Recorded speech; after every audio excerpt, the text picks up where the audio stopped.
Olha, eu queria falar rapidamente aqui sobre a situação de alguns aeroportos brasileiros.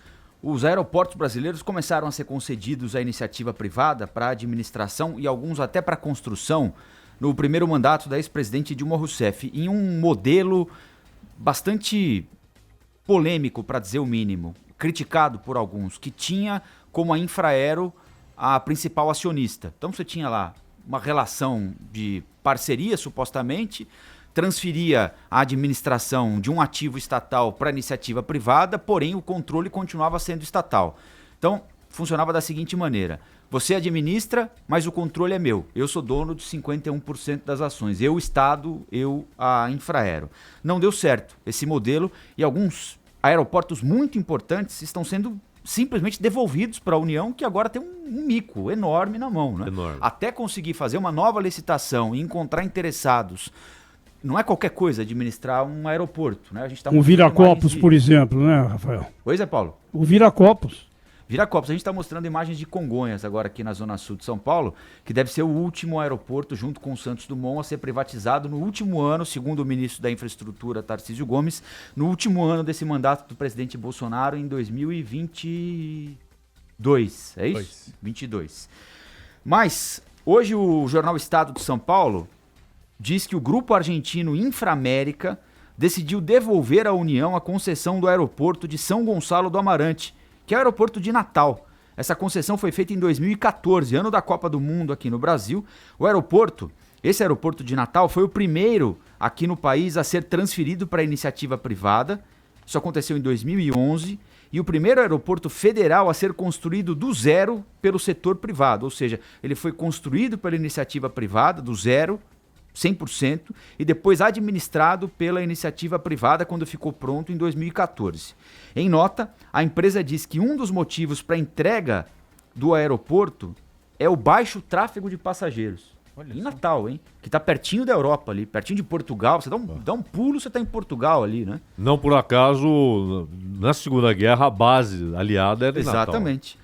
Então, agora, será que esses argentinos não fizeram um levantamento antes? Será que diminuiu o número de voos para Natal depois disso? Então, não. Segundo eles, o tráfego foi negativamente impactado pela crise econômica enfrentada pelo Brasil, que ocorreu justamente no período inicial da concessão, mexendo com o turismo na região.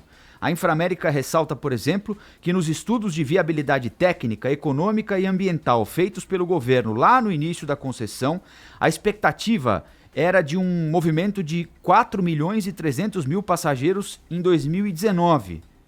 4 milhões e 300 mil passageiros. Mas, de fato, estiveram no aeroporto 2 milhões e 300 mil passageiros. 2 milhões a menos. A Inframérica... Menos da metade, né? Pois é, Paulo. Menos da metade do que eles metade. previam, né? A Inframérica também opera o Aeroporto Internacional de Brasília. Diz que as tarifas de embarque de Natal são 35% inferiores na comparação com outros aeroportos privatizados do país sob o mesmo regime tarifário. Bom, então tem Natal sendo devolvido ao governo. O Zé Paulo lembrou de Viracopos. Viracopos é um problema enorme também. A concessionária já disse que não tem condição de administrar o aeroporto, que é o maior terminal de cargas do país, um dos maiores do mundo, e agora tem a operação da Azul ali, então você tem uma grande operação de passageiro, além das outras companhias, mas é o hub da Azul. Então tem companhia aérea transportando passageiro e é o maior aeroporto para transporte de cargas do país, o maior da América Latina. A empresa também não consegue operar. Está devolvendo à União, que vai ter de fazer uma nova licitação. Só aí já são 2 aeroportos. E hoje o jornal o Globo diz que o Galeão, o aeroporto do Galeão, que é o aeroporto internacional do Rio de Janeiro, vejam só, do Rio de Janeiro, também preocupa muito e há perspectiva de que seja devolvido à União. Em 2023, a concessionária tem de voltar a pagar uma parcela anual no contrato no valor de R$1 bilhão. E diz que não tem receita suficiente porque o volume de passageiros está abaixo daquilo que foi projetado. A situação está sob controle porque a concessionária foi beneficiada com uma renegociação de outorgas em dezembro de 2017. O contrato de concessão é de 2014 e tem validade até 2025.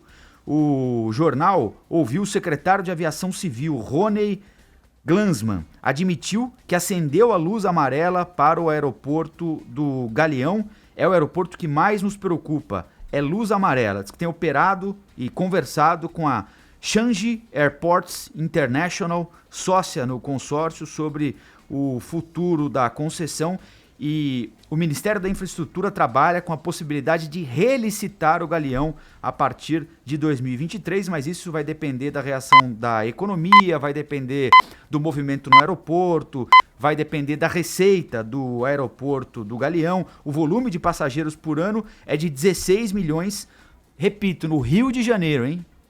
Se no Rio de Janeiro não tem movimento no aeroporto, onde é o terceiro maior do Brasil, né? Depois de Cumbica e Congonhas. O volume de passageiros por ano, Zé, é de 16 milhões, abaixo do que se considera necessário para que o aeroporto seja economicamente sustentável, que é de 20 milhões. Então a gente tem de...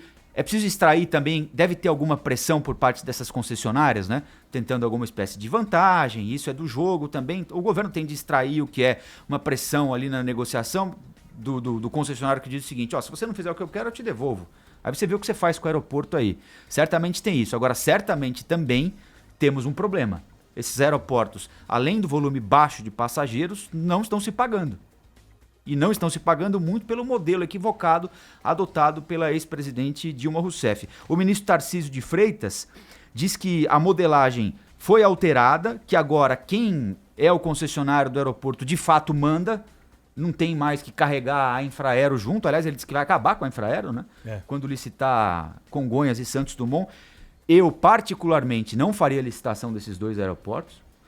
Se os dois aeroportos são os únicos dois que dão um tremendo de um lucro, para que você vai passar? Por que passar para a iniciativa privada? Continua operando. Dois aeroportos pequenos, de operação fácil.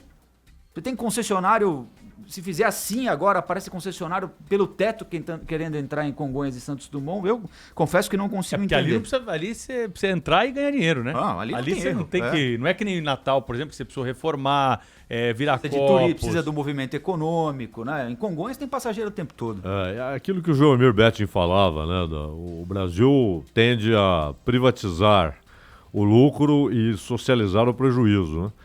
Agora, o país se empobreceu nos últimos 5 anos, duramente, e além dos milhões de desempregados, desalentados, subutilizados, você tem uma queda brutal na renda média do brasileiro, inclusive entre aqueles que estão empregados. Aliás, a tal reforma trabalhista contribuiu para uma diminuição do salário oferecido, né?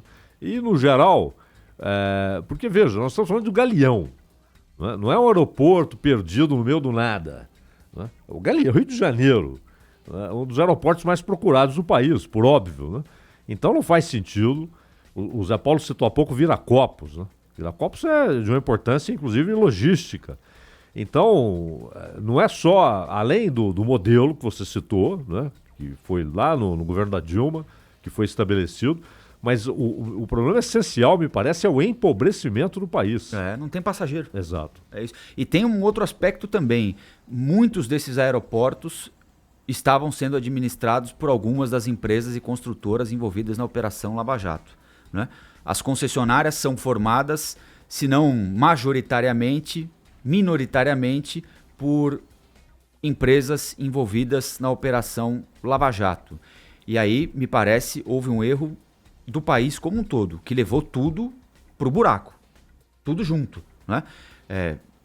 Ao invés de, ao mesmo tempo em que investigava e punia os dirigentes, os diretores, estabelecer critérios mais claros para acordos de leniência, não, a gente ficou jogando para balcões diferentes, né? Você passa no Ministério Público da União, Controladoria Geral da União, aí o Tribunal de Contas da União não aceita, vai ao Supremo Tribunal Federal, e esse, sem dúvida alguma, também é o resultado dessa dificuldade que nós tivemos, e até de um certo prazer, em algum momento, de arrebentar com tudo e imaginar que poderíamos começar tudo do zero, num grande jardim florido, com cavalos brancos, e o mundo não funciona assim, né?